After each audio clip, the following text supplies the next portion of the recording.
Shalom, giving all praise to Yahweh Shem Shai by Shem Kodash. Shalom to the 144,000 and the rest of the elect out there.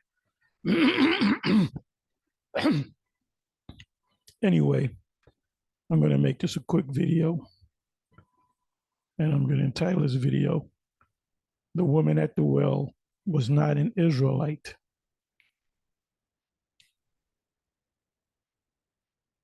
The Syrophoenician woman, the woman was a Greek, was an Israelite. Anyway, you got this guy, Jack James, commented, they were all off the captivity. They were of the captivity mixed together, the Samaritans, Matthew 10 and 5. Well, you had Israelites in Samaria, but the reason why the Lord said, don't go among the Samaritans, he was talking about those that were not Israelites, that were thinking that they were Israelites, like the woman at the well. And the Lord cursed her out. Luke 10:33, Luke 17:16, Luke 9:52, 2 Kings 17 and 24.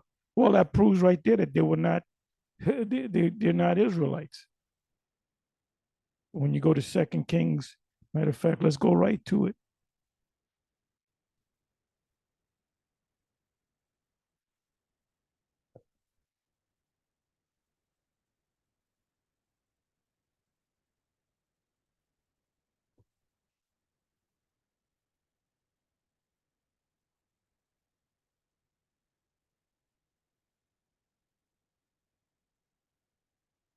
And the king of Assyria, which is Shalmaneser, brought men from Babylon, heathens, and from Cutha, heathens, and from Ava, heathens, and from Hamath, heathens, and from Seraphim, heathens, and placed them in the cities of Samaria instead of the sons of Israel, Yasha'Allah, and they possessed Samaria and dwelt in the cities thereof. So it was Shalmaneser the fifth, that the king of Assyria, that remember, they were put in captivity, and eventually they went to the Americas. I'm talking about the Northern Kingdom. So you had, you know, these lands that were without the inhabitants. Samaria was one of the lands, the landmarks. So what the king did was put these heathen nations into the land. Now, as you read the story, the Most High sent lions against amongst them, and it was found out because they didn't keep the laws of the land. So they had to send one high priest, and this one high priest didn't have sex with 20 different Samaritan women. So he never had the high priest. First of all, the high priest can only marry an Israelite woman that's a virgin, not a widow, and not a woman that's divorced. So there's a strict code with the Levitical priesthood. You just couldn't lay down with anybody because they were considered holy. They were the holies. Join unto me. They were joined unto the Lord. So the people in the land of Samaria were not Israelites. So this woman at the well, she was a heathen. One of these people here, Babylon, Cutha, Ava, Hamath, Seraphim, that when they first got over there and they started keeping the laws, they started saying, we're the Israelites. So let me come back. Where am I? Okay, so it says they were of the captivities mixed together. I don't know what this guy's talking about. So, and then, the first thing I did was if I click on the guy's name, there ain't going to be no information. Shalom. The Samaritan woman is an Israelite. I just showed you that you cut yourself by giving me the scripture. It tells you that the actual Israelites were pushed out, and the heathen nations were pushed in. Shalom, the Samaritan woman, is an Israelite. She said she said the same thing as Cornelius acts. No. Those are two different things. The Lord offered her living water. Can't get around that. No, the Lord said the true worshipers. She said she worshipped in this mountain, and her fathers worshipped in this mountain. And you say that Jerusalem is a place where men and women ought to worship, says men.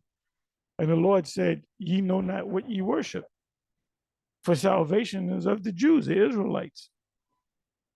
Matter of fact, let me go ahead and get that.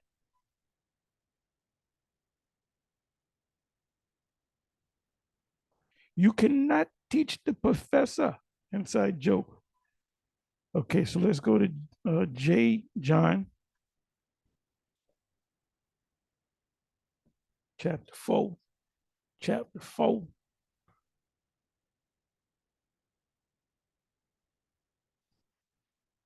Go down to about the 20th verse.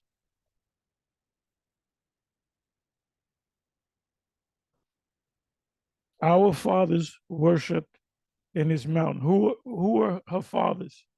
Well, if you go back to 2 Kings 17:24, you'll see that they're heathen. So she was the descendant of a heathen.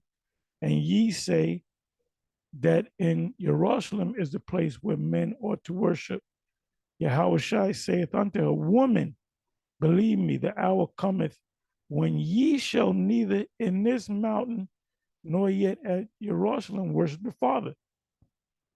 Because you're not the people. You ain't got no business worshiping the Father yet. Ye worship ye know not what. We, excluding her, know what we worship. For salvation is of the what? Of Yahweh, or Yahweh. But the hour cometh, and now is, when the true worshipers, why did he say the true worshipers? Because she was not a true worshiper. She was of another nation. Shall worship the Father in spirit and in truth. For the Father seeketh such to worship him.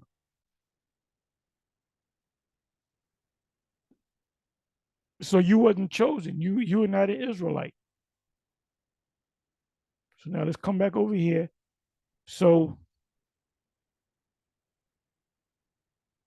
now the thing with Cornelius, when you go to Acts 10:28, when it's, matter of fact, let's go to that. Let's go to that.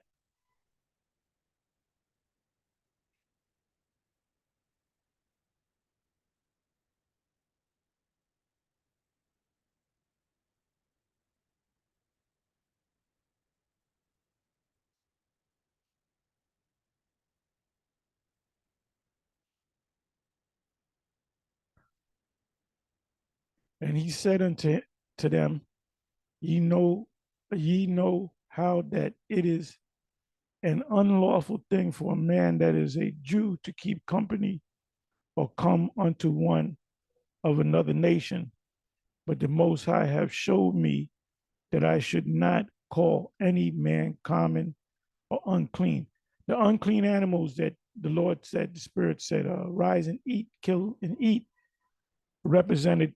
It wasn't talking about eating. And the church, and these boneheads from the church would say that means you can eat pork, you can eat lobster, crab, and all that. Like I just want to say this: that there was an interview with the trainer of Jamel Charlo, because he's going to fight Canelo later today, because we're in Saturday, and it said how, I think before weigh-in or whatever, after weigh-in, he had ate some lobster.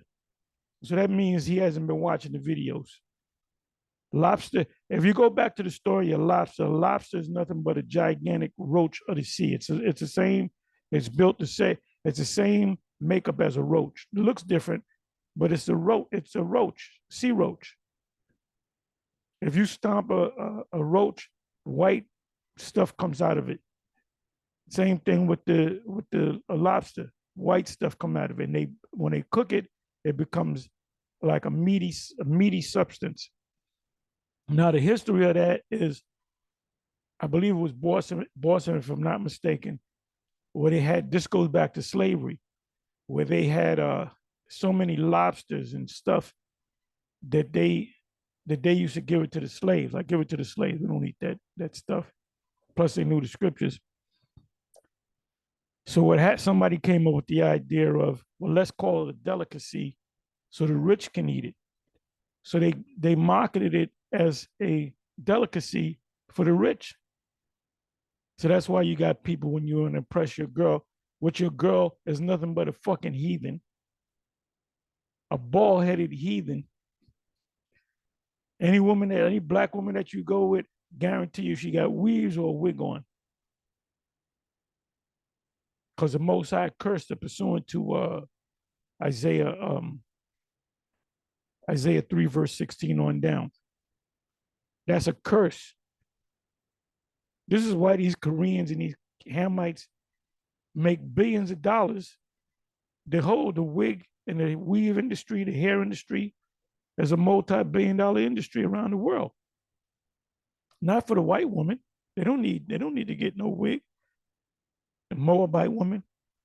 But you nigger woman, you Judite, you Benjaminite, and you Levite. And some of y'all got a little hair on you. And most, I didn't curse the Northern Kingdom like that. So anytime you deal with some black woman with some, and then they go all out. They'll have the weeds go down to their ankles, knowing full well, maybe they want to say, maybe if they caught in a building, they got to climb out the building, they can use that weave.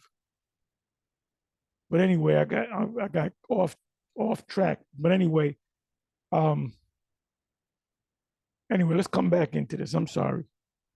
I'm kind of going off into another direction. But anyway, I was dealing with the lobster issue, right? That was an unclean animal that people now eat, that Peter would never eat. Anyway, let's go back into this. Forgive me. It says, let me read this again. And he said unto them, ye know how that it is an unlawful thing for a man that is a Jew to keep company or come unto one of another nation. That's Peter speaking. But the Most High have showed me that I should not call any man common or unclean. So now, this is another thing that the Christians use to justify that the Lord also came for the nations. Well, I'm going to hit you with something.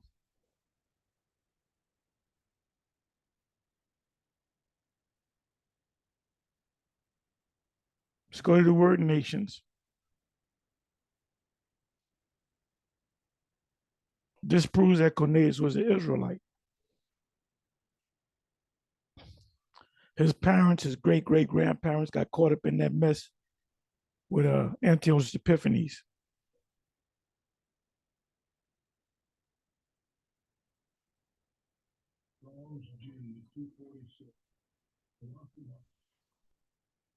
Alaphalos. It means foreign, but it's a compound word.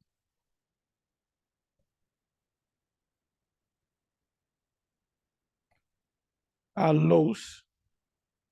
Alos means another.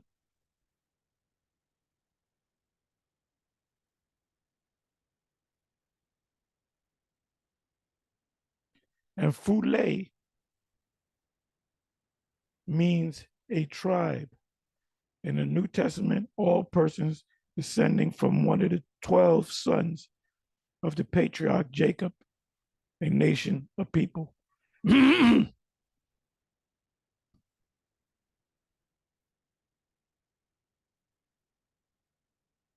So the word nations in Acts 10 is talking about one of the 12 tribes.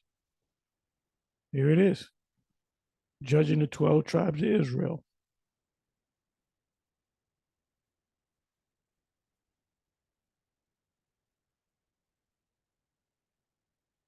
There it goes again. 12 tribes. G5, G5443 or G5443. So it's not talking about somebody of an actual another nation, a heathen. So now, let me close this. So I clicked on this guy, this individual's page, put up his page back in 2019, 19, 20, 21, 22, 23. In a couple of months, it'll be 20, 24. So he's a few months shy, October, November, December, January, February. So he's about 5 months shy of 19, 20, 21, 22, 23, 24. 5 years. So he had this page up for 5 years. Nothing on it. Nothing on it. Nothing on, but he's an expert. The Most High endowed him with power from on high. That's why Peter said what he said concerning the letters of Paul. Many wrestle, as with the other scriptures, to their own destruction. So you guys that are playing that you are prophets, men of the Lord, and you going off on the scriptures, that's going to lead to your destruction. Bottom line is, the woman at the well was a heathen. The woman was a Greek, a Syrophoenician by nation, was an Israelite. That's why the Lord healed her. And the woman at the well, the Lord told her to kick rocks. Anyway, with that, I'm going to say shalom. Oh, I want to say this. I didn't know I was going to go into this. I just saw the comment and I made a little video out of it. So what's your excuse? That's why there's a house cleaning in New York. Shalom.